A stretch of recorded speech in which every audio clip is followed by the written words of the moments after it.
Olá, seja bem-vindo ao nosso 158º dia da nossa leitura bíblica. Meu nome é Everton Alonso e estamos caminhando para ler a Bíblia todo em um ano.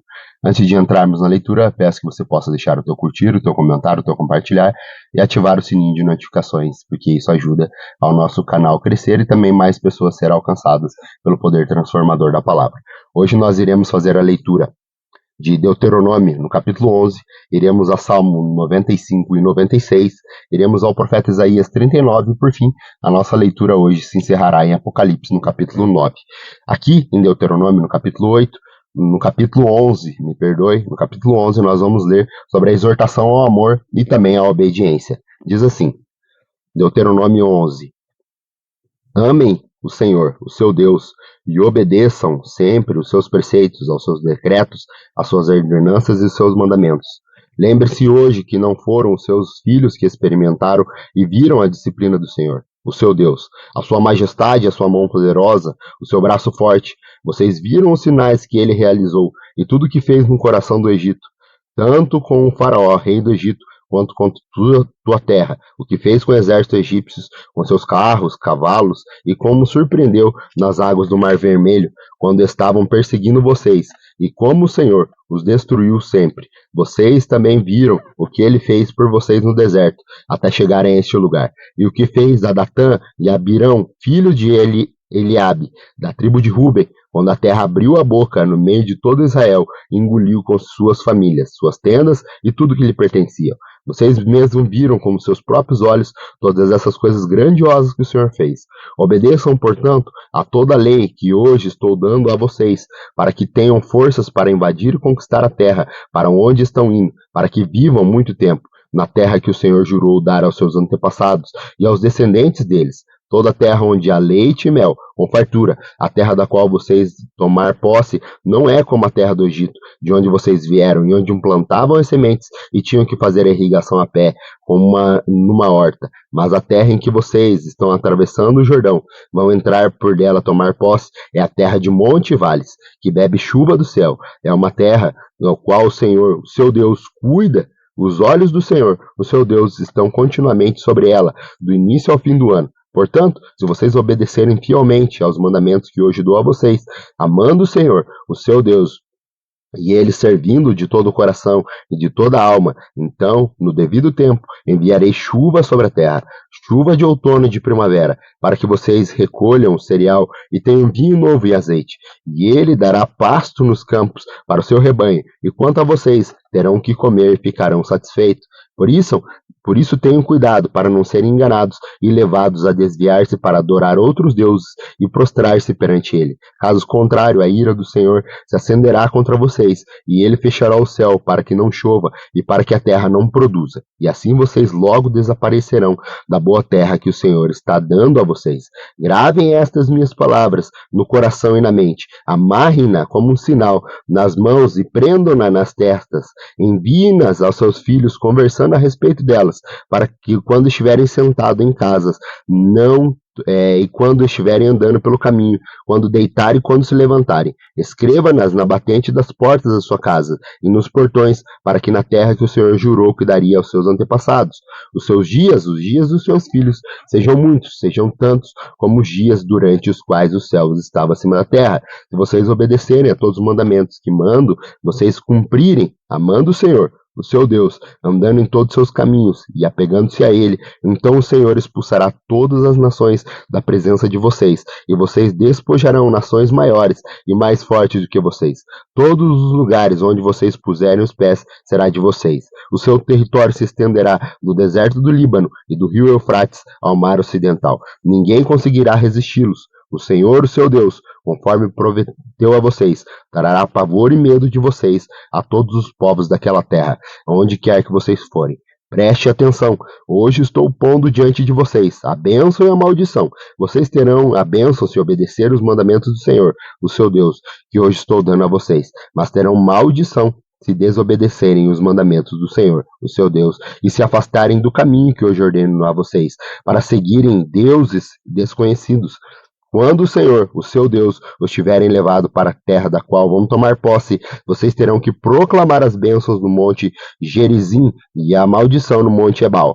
Como sabe, esses montes estão do outro lado do Jordão, a oeste da estrada, na direção do poente, perto dos carvalhos de Moré, no território dos cananeus que vivem no Arabá, próximo do Gigal. Vocês estão a ponto de atravessar o Jordão e tomar posse da terra que o Senhor, o seu Deus, lhe está dando. Quando vocês a tiverem conquistado e estiverem vivendo nela, tenham cuidado de obedecer a todos os decretos e ordenanças que estou dando hoje a vocês.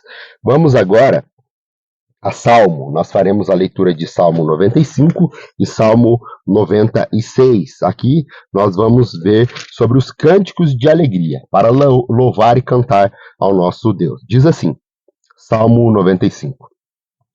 Venha, cantemos ao Senhor com alegria, aclamemos a rocha da nossa salvação, vamos à presença dele com ações de graças, vamos aclamá-lo com um cântico de louvores, pois o Senhor é o grande Deus, o grande Rei, acima de todos os deuses. Na sua mão estão as profundezas da terra, os cumes dos montes lhe pertencem. Dele também é o mar, pois ele o fez. As suas mãos formaram a terra seca. Venham, adoremos prostrados e ajoelhemos diante do Senhor, o nosso Criador, pois ele é o nosso Deus, e nós somos o povo do seu pastoreio, o rebanho que ele conduz. Hoje, se vocês ouvirem a sua voz, não endureçam o coração, como em Meribá, como aquele em Massá no deserto, onde os seus antepassados me tentaram, pondo-me à prova, apesar de terem visto o que eu fiz. Durante 40 anos fiquei irado contra aquela geração e disse, eles são um povo de coração ingrato, não reconheceram os meus caminhos. Por isso jurei na minha ira, jamais entrarão no meu descanso. Agora vamos ler Salmo 96. Diz assim, cantem ao Senhor um cântico novo. Cantem ao Senhor todos os habitantes da terra. Cantem ao Senhor, bendigam o seu nome. Cada dia proclamem a sua salvação. Anunciem a sua glória entre as nações, seus feitos maravilhosos entre todos os povos. Porque o Senhor é grande e digno de todo louvor, mais temível do que todos os deuses. Todos os deuses das nações não passam de ídolos, mas o Senhor fez os céus. Majestade e esplendor estão diante dele. Poder e dignidade no seu santuário. Deem ao Senhor, ó famílias das nações. Deem ao Senhor glória e força. Deem ao Senhor a glória devida ao seu nome. E entrem nos seus átrios trazendo ofertas. Adorem o Senhor no esplendor da sua santidade. Tremam diante dele todos os habitantes da terra. Digam entre as nações, o Senhor reina. Por isso firme está o mundo e não se abalará, e ele julgará os povos com justiça. Regozijem-se os céus e exulte a terra, ressoe o mar e tudo que nele existe. Regozije-se os campos e tudo que nele há. Cantem de alegria todas as árvores da floresta. Cantem diante do Senhor, porque ele vem julgar a terra. Julgará o mundo com justiça e os povos com a sua fidelidade. Vamos agora ao profeta Isaías, no capítulo 39. Aqui no profeta Isaías, no capítulo 39, nós vamos ver os enviados da Babilônia. Diz assim, Isaías 39. Naquela época, Merodach Baladã, filho de Baladã, rei da Babilônia, enviou a Ezequias cartas e um presente, porque soubera de sua doença e de sua recuperação. Ezequias recebeu com alegria os enviados e mostrou-lhe o que havia em seus depósitos, a prata, o ouro, as especiarias, o óleo fino e todo o arsenal e tudo que se encontrava em seus tesouros. Não houve nada em seu palácio ou em todo o seu reino que Ezequias não lhe mostrasse. Então o profeta Isaías foi ao rei Ezequias e perguntou, o que aqueles homens disseram e de onde vieram? De uma terra distante, Ezequias respondeu. Eles vieram da Babilônia para visitar-me. O profeta perguntou, o que eles que eles viram em seu palácio? Ezequias respondeu, viram tudo o que há no meu palácio, não há nada em meus tesouros que não lhe tenha mostrado. Então Isaías disse a Ezequias, ouça a palavra do Senhor dos Reis dos Exércitos. Um dia, tudo o que há em seu palácio, bem como tudo os seus antepassados acumularam até hoje, será levado para a Babilônia. Nada ficará, diz o Senhor, e alguns dos seus descendentes serão levados e se tornarão eunuco no palácio do rei da Babilônia. É boa a palavra do Senhor que você falou, Ezequias respondeu, pois pensou, haverá paz e segurança enquanto eu viver. Vamos agora à última leitura do dia de hoje, que está lá em Apocalipse. Nós vamos fazer a leitura hoje de Apocalipse no capítulo 9, para encerrar a nossa leitura de hoje. Nós estamos caminhando para ler a Bíblia toda em um ano, e com isso nós entendemos que a Bíblia ela tem um papel fundamental na transformação da nossa vida. Aqui nós vamos ver no capítulo 9 de Apocalipse os últimos 3 anjos que estão com as trombetas nas mãos e quais serão as atitudes desses anjos. Diz assim, Apocalipse no capítulo 9. O quinto anjo tocou a sua trombeta e viu uma estrela que havia caído do céu sobre a terra. A estrela foi dada a chave do poço do abismo. Quando ela abriu o abismo, subiu dele fumaça como de gigantesca fornalha. O sol e o céu escureceram com a fumaça que saía do abismo. Da fumaça saíram gafanhotos que vieram sobre a terra, e lhe foi dado poder como os de escorpiões da terra. Eles receberam ordem para não causar dano nem à relva da terra, nem a qualquer planta ou árvore, mas apenas aqueles que não tinham o selo de Deus na testa. Não lhe foi dado poder para matá-los, mas sim para lhe causar tormento durante 5 meses. A agonia que eles sofreram era como a de uma picada de escorpião. Naqueles dias, os homens procurarão a morte, mas não a encontrarão. Desejarão morrer, mas a morte fugirá deles. Os gafanhotos pareciam cavalos preparados para a batalha. Tinham sobre a sua cabeça algo como uma coroa de ouro, e os rostos deles pareciam o rosto humano. Os cabelos deles eram como de mulher, e os dentes como de leão. Tinham coraças como as coraças de ferro, e o som das suas asas era com o barulho de muitos cavalos e carruagens correndo para a batalha. Tinham caudas de ferrões, como de escorpiões, e na cauda tinha poder para causar tormento aos homens durante 5 meses. Tinha um rei sobre eles, o anjo do abismo, cujo nome em hebraico é Abaddon e em grego é Apolion. O primeiro ali passou, 2 outros, ais, ainda virão. O sexto anjo tocou a sua trombeta, e ouviu uma voz que vinha das pontas do altar de ouro que está diante de Deus.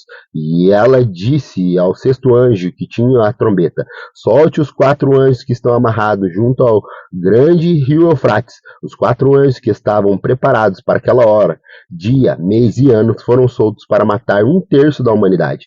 O número dos cavaleiros que compunham os exércitos era de 200 milhões. Eu ouvi o seu número. Os cavalos e cavaleiros que vi em minha visão tinham esse aspecto. As suas couraças eram vermelhas como fogo, azuis como jacinto e amarelos como enxofre. E a cabeça dos cavalos parecia a cabeça de um leão, e da boca lançavam fogo, fumaça e enxofre. 1/3 da humanidade foi morto pelas 3 pragas de fogo, fumaça e enxofre que saía da boca dos cavalos. Os poderes dos cavalos estavam na sua boca e na sua cauda, pois a cauda deles era como cobra e como a cabeça feriram as pessoas. O restante da humanidade que não morreu por essas pragas, nem assim se arrependeu das obras das suas mãos, eles não pararam de adorar os demônios, os ídolos de ouro, prata, bronze, pedra e madeira, ídolos que não podem ver, nem ouvir e nem andar. Também não se arrependeram dos seus assassinatos, das suas feitiçarias, da imoralidade sexual e dos seus roubos. Hoje encerra aqui a nossa leitura. Muito obrigado pela tua companhia. Aguardo você amanhã para mais um dia da nossa leitura bíblica. É um prazer ter você lendo a Bíblia comigo. E eu tenho certeza que no final do ano iremos dizer: eu li a Bíblia toda em um ano. Até amanhã, se assim Deus nos permitir. Até lá.